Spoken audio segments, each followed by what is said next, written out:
Maseches Yevamos Daf Tzadi Tes discusses various different cases in which children were intermingled at birth, and we don't know who's the child of whom, and what halachic scenarios we get out of that. So first we'll have a case where because of that you'll have a situation in which a man has to give chalitza to his mother, his sister, or his daughter. Then we'll have a situation where one couple gives birth to 5 different types of children halachically. Then we'll discuss what happens where you could have a scenario where a man actually owns his own father and frees him in order to increase his mother's ksuba. Then we'll get to the Mishnah, which will discuss what happens as far as arayos in cases like these, and what happens if you have a mix of a kohen and an eved. How do you straighten that out? That'll take us into the topic of, do you learn from the fact that someone eats truma that they are kosher kohanim or kosher Yisraelim or not? So first we begin with 3 cases in which a man has to give chalitza to an erva misafik. Usually there is no chalitza to an erva because there's no mitzvah of yibum at all, but misafik you could have it. So the first case is where a man has to give chalitza to his own mother. So how does that work out? So the Gemara says you have a case where 2 women give birth to a son. The sons are swapped at birth. No, we aren't sure who's the son of whom. Each woman has another son that she does know who they are. The women then get divorced from the husbands. They each marry the vadai son of the other. So each is married to the son of the other woman for sure. The question is, who is the brother of that son? If their husbands then die without children, they fall to yibum, to this mingling of these 2 brothers. We don't know who's the brother and who is not the brother. Therefore, each woman has 2 men who she's suffix falling to yibum to. One of them is her yavam, and the other one is her son. Therefore, she has to get chalitza from both of them. She can't do yibum with either of them, and one of them is actually going to be giving chalitza to his own mother. Okay, now we have the case of where a man has to give chalitza to his sister. So how does that work out? So here you have 2 girls who were born and intermingled with each other. We don't know which one is which. This girl, one of the girls that is mingled with the other one, has a brother from the same mother. That brother has 2 other brothers from a father. So those 2 brothers are not related to the girl because there is a mutual brother to both of them, but the girl is only related to the brother through her mother, and the 2 brothers are related to the same man through their father. So those 2 brothers then go ahead and they marry the 2 girls who are intermingled. They both die, and both women fall to yibum to the brother. So one of these is his sister. One of them is not his sister. He doesn't know which one is which. He has to give chalitza to both of them. Then you have the case of somebody who has to give chalitza to his own daughter, and that's because he had a daughter that got swapped, mingled with another girl. Now he has 2 girls. He doesn't know which one is his daughter. Then his brothers go and marry them, one each, and they both die and fall to yibum to him. And he has to do chalitza to both of them because he does not know which one is his daughter and which one is a stranger. Alright, next, the Gemara has a case where one couple can give birth to what it calls 5 different umos. This is a brisa of Rabbi Meir.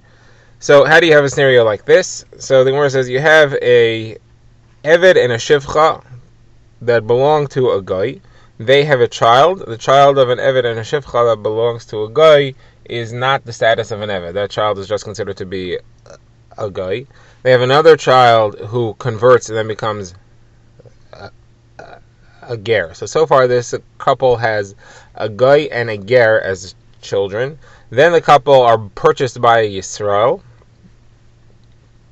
Once that happens, they have the status of a regular Eved Kenani, each of them. They then give birth to another child. That child is now an Eved.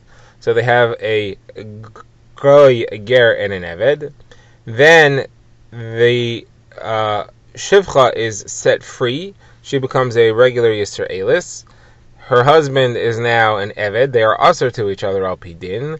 He is Baal Leha, and they give birth to a child. That child is now a mamzer, according to this brisa. That's a machlokes what the halacha of that is, as we've seen earlier in the Masechta. The Gemara says this is actually the chiddush of this entire brisa, because otherwise it's just listing a funny case, but the chiddush is that the Eved that is born this Shivcha that's freed, who's now a Yisraelis, gives birth to a Mamzer, then he's freed as well. Now they give birth to a regular Yisrael. So it comes out that they had a Yisrael last, before that they had a Mamzer, before that they had an Eved, before that they had a Ger and a Goy. 5 different umos, the Gemara calls it, from one couple.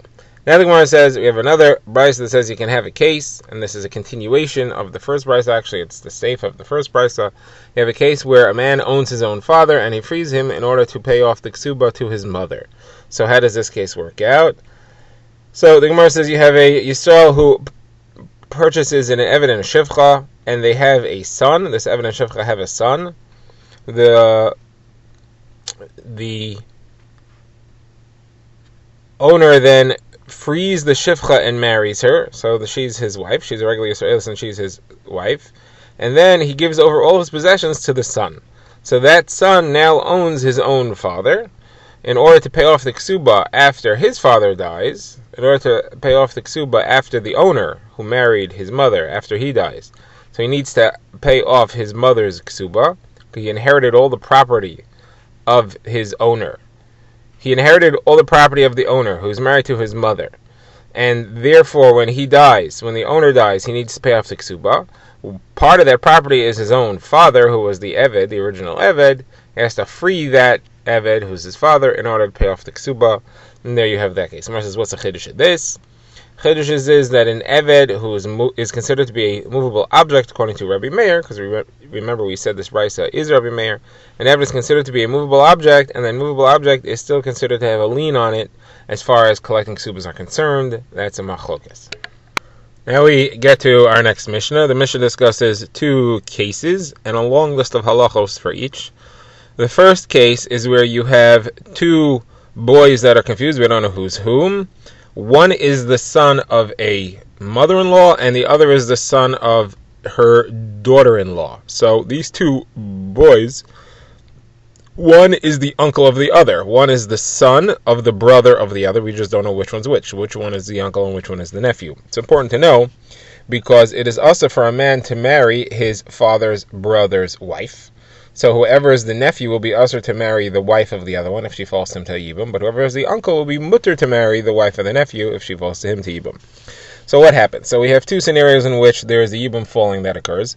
Let's assume that both the mother-in-law and the daughter-in-law had other sons who they know who they are.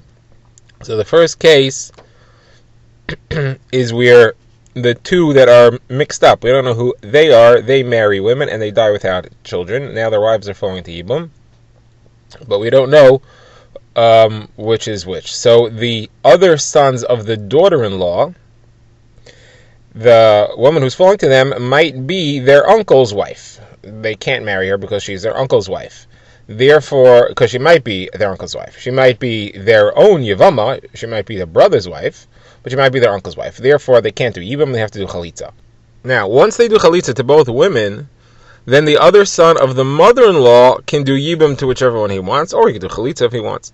And the reason is because at worst, the woman that he's going to do Yibum to is his nephew's wife, his nephew, the Yevama who's not his Yevama, but someone else's, but she already got Chalitza, so there's no Isser Yevama L'Shuk, and she was his former nephew's wife, and therefore he's allowed to marry her. That's not an Isser.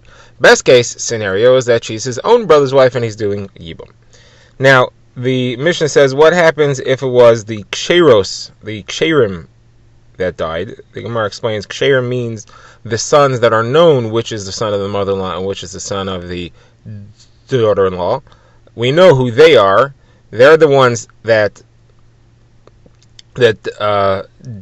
died without children, and their wives are falling to Yibum before these 2 mixed up sons who we don't know who's who. So now you have the same halachos play out, but it's in reverse. The wife of the daughter-in-law, that is the wife of the Vadai son of the daughter-in-law, so she has no problem. She can get Yibum or Chalitza because worst case scenario, it's her uncle that's marrying her, and that's mutter, as long as she gets Chalitza first from the other one. Now, the wife of the son of the mother-in-law, he has a potential problem because his worst case scenario is that the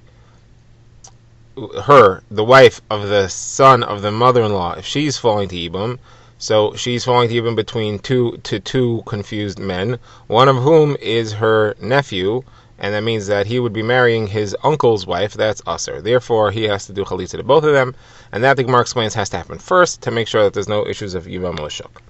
Alright, now the Mishnah goes into its second case, and that's where you have a woman who's a Kohen. She's married to a Kohen, and she also has an Eved. She gives birth to a son, and the Eved, that is the Shivcha that she has, gives birth to a son.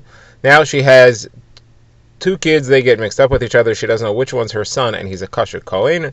Which one is an Eved? Not only is he not a Kohen, he's an Eved. He is allowed to eat Truma because he's the Eved of a Kohen, but he is limited to all the other halachos of Avadim. So what happens here? So the Gemara says that they are both allowed to eat Truma. One is the son of a Kohen, one is the Eved of a Kohen. However, they're both from one family. So if they go to the granary and they say, hey, give us Truma, they only get one family's portion. Now, the Mishnah is obviously referring to a scenario where the granaries would give out Truma, a portion to the families, a certain amount for each family. So they only get one chelek together. Now, neither of them is allowed to be metame, because although one of them is an Eved, he might be a Kohen. Each one doesn't know if he's a Kohen or not. Neither of them are allowed to marry anybody. They're not allowed to marry Ksheros because they might be an Eved. They can't marry Psulos because they might be a Kohen, kosher. If they grow up and they free each other, that's each one says, on the tzad that I'm the Kohen, I free you. Now you have a situation where you have a Safek Kohen, Safek Yisrael. No one's an Eved. So now they're both allowed to get married, but they have to marry someone who's kosher to kahuna. That means neither is allowed to marry a grusha or chalutza because he might be the Kohen, but they are allowed to marry a regular Yisrael kosher. Now, what about the other halachos? So they are not allowed to be metame because each one is a Safek Kohen. If they are metame, though, you can't give them malchus because each one might not be a Kohen. You don't give malchus misafek. They're not allowed to eat truma because each one is a Safek. Each one is a Safek Yisrael. If they do eat truma, they don't have to pay it back to the Kohanim. Usually, if a Yisrael eats truma, he owes the value of what he ate back to Kohanim plus a fifth. Here they don't have to pay because they might be Kohanim, and as far as the rules of money go, you don't get to collect money from somebody unless you can prove that he owes it. But the one who ate it could say, I might be a Kohen, you can't prove otherwise, there's nobody who can collect this from me. Now, if they go to the granary and they try to collect, we're not going to give them, even for their families. Their own truma, what do they do with that? So they're not allowed to eat it because they might be a Yisrael, but they don't have to give it to the Kohanim because they might be Kohanim. So monetarily, the Kohanim can't claim it from them. So what they do is that they sell it to Kohanim, and they get to keep the money because money is in their chazaka. Now, as far as karbanos, they don't get a portion of karbanos.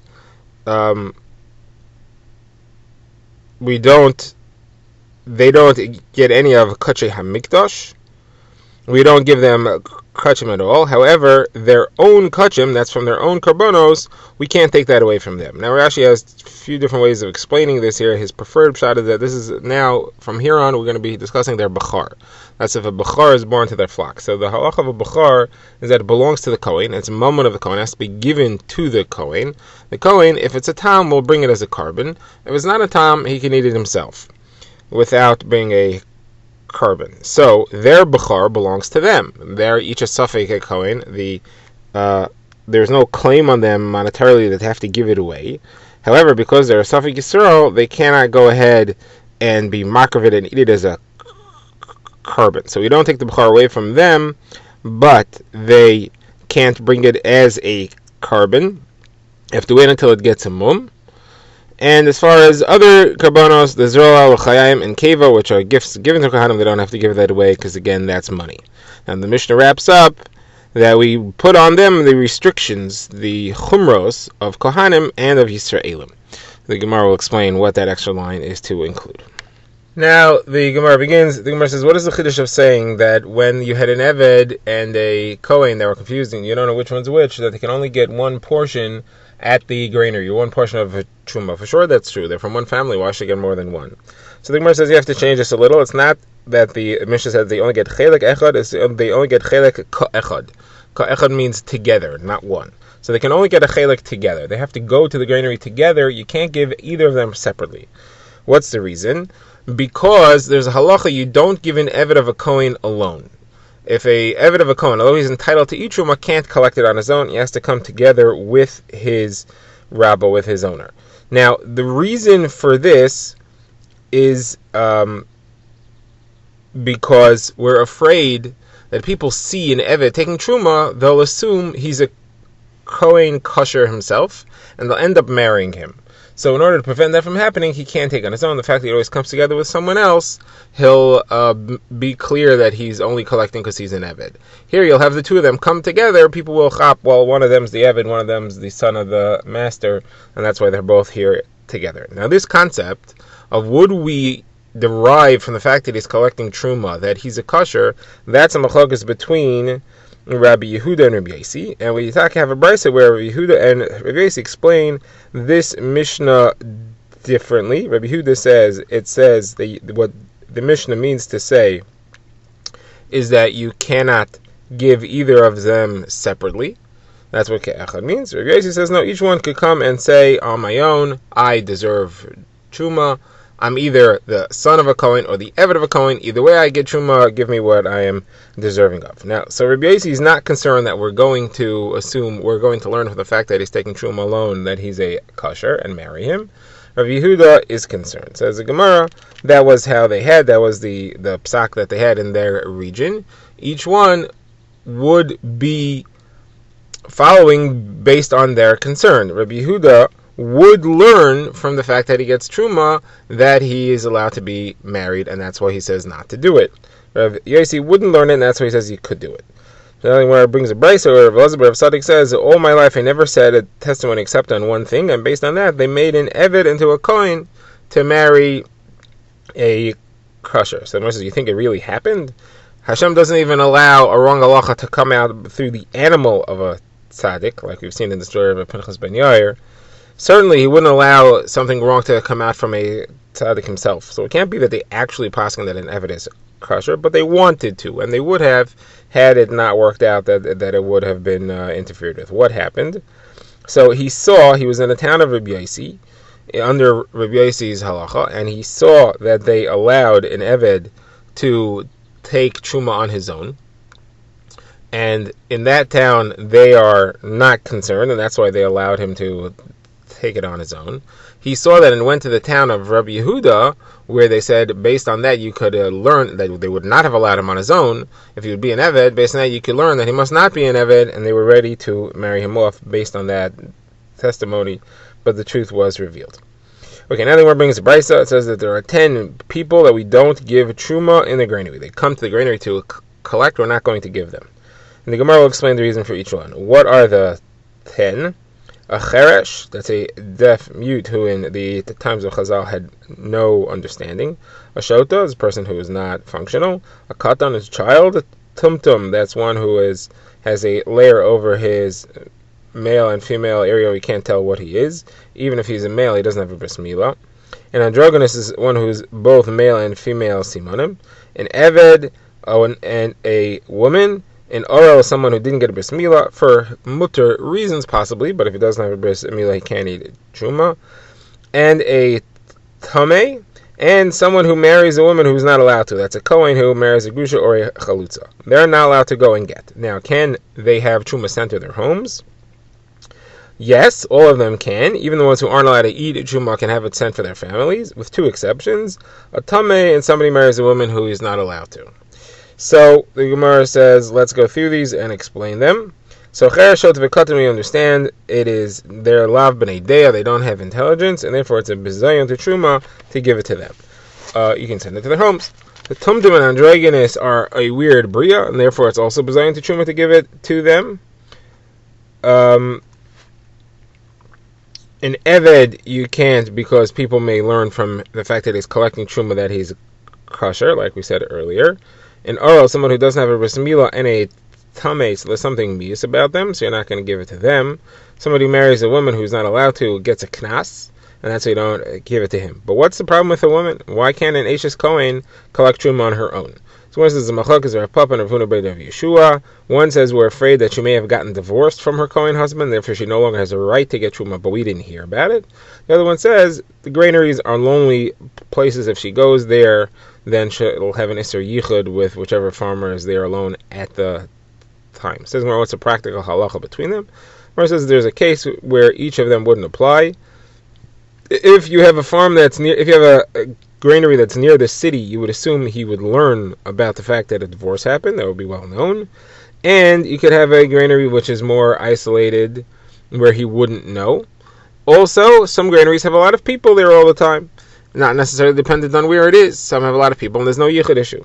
So if it's a granary which is near the city, but doesn't have a lot of people, so there is a concern of yichud, there's no concern that she's divorced. If it's a granary that's far from the city that has a lot of traffic, then there's no concern of yichud, but there is a concern that she is divorced, because he would not have heard.